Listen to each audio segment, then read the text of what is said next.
มัดหนักมัดเด็ดอีกหนึ่งหมัดลูกชายผู้น้อยนักสูตรเมืองน้ำเยินหลอดทองคำไปเด้อปู่เอ้ย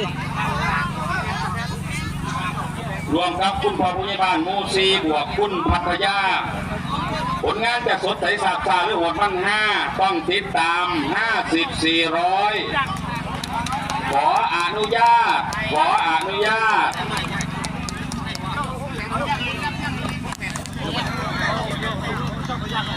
บังไฟพร้อมคนพร้อมขึ้นสูง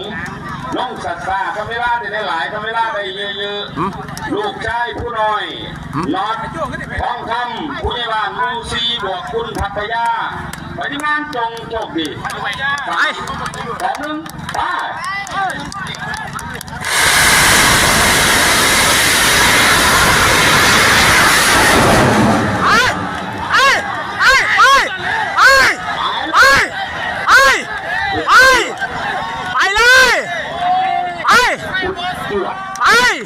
เสียเวลาไป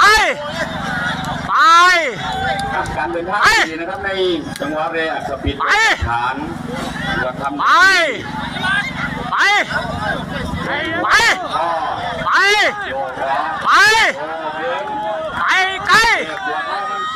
สุดไปสุดฟ้องไปอีกไปอีกกวาดล้างไปกวาดล้างให้สะอาดไป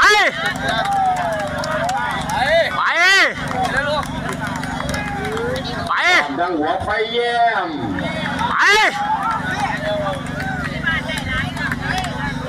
ดูดนม8 บ้านเลยล้างไปก่อนน็อตทองคำ